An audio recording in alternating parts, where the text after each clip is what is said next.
Hello friends, welcome back to my channel. আমি রিয়া। আজকে share করব আমার মামাবাড়িতে কালী পুজো। আর প্রত্যেক বছরই তোমাদের সঙ্গে শেয়ার করি, এবারে কালী পুজোটা একটু দেরি হয়ে গেল। যাই হোক, আমি কিন্তু শেয়ার করতে তোমাদের সঙ্গে ভুলিনি। তোমাদের ভিডিওটা কেমন লাগছে অবশ্যই আমাকে কমেন্ট বক্সে জানাবে। এই যে দেখতে পাচ্ছ, আমরা সবাই রেডি হয়ে চলে এসেছি কালী পুজো বাড়িতে। সকাল থেকে আমাদের নেমন্তন্ন ছিল, আমরা আসতে পারিনি, তাই ঠাকুর আনতে যাওয়াও হয়নি। ঠাকুর আনতে যেতে তো ভীষণ আনন্দ হয়, গান বাজনা সমস্ত কিছু, কিন্তু আমাদের আর যাওয়া সম্ভব হয়নি। আত্মীয় স্বজনদের সঙ্গে তো কথা বলা কমপ্লিট হয়ে গেছে, আর যার জন্য এত আয়োজন তাকে দেখাবো না হতে পারে? আর দেখো, এত সুন্দরভাবে প্যান্ডেল সাজিয়েছে, যেন মনে হচ্ছে একটা বিয়ে বাড়ির থেকে কোনো অংশেই কিন্তু কম নয় এটা। যাই হোক, আমরা এখন ভিড় ঠেলে ঠেলে ঠাকুর দেখতে যাচ্ছি। যেহেতু ঠাকুর আনতে যেতে আমরা পারিনি, তাই মাকে দেখবার জন্য আমরা একদম পৌঁছে গেছি। আর চলো তোমাদেরকেও দেখাই মাকে কেমন লাগছে।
মাকে এত সুন্দর দেখতে লাগছে যে মায়ের দিক থেকে চোখ ফেরানোই যাচ্ছে না।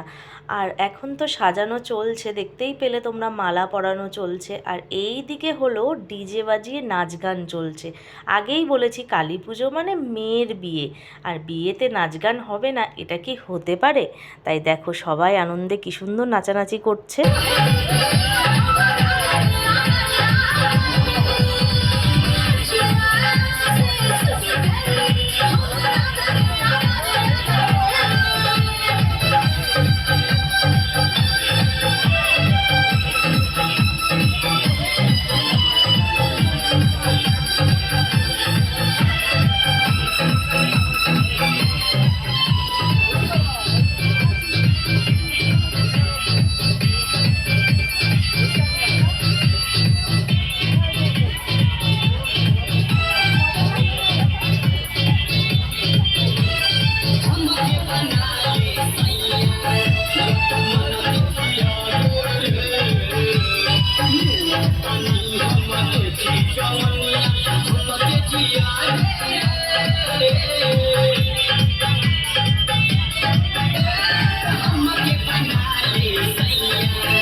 এখানে আমাদের সব ফটো সেশন হচ্ছিল। এই যে তিশা ফটো তুলেছে, বড় বড় বনিও তুলেছে।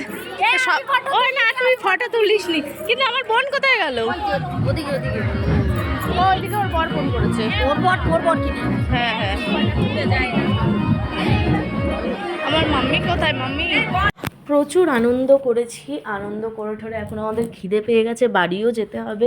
অনেকটাই রাত হয়ে গেছে, প্রায় বাজে হলো 11টা। এরপরে যদি আমরা না খেতে বসি, এখানে থাকি, তাহলে সারা রাত এখানে থেকেই যেতে হবে। যাই হোক, খাবার জায়গায় চলে এসেছি। একটা ব্যাচ উঠবো করছে, তো আমরা পাশে গিয়ে দাঁড়িয়ে রয়েছি। যেরকমটা হয় বিয়েবাড়িতে সেরকমটাই করেছি। এখানে বাপ্পা গেছে শশাকে নিতে। আর ভিডিওটা কেমন লাগলো অবশ্যই কমেন্ট বক্সে জানাবে।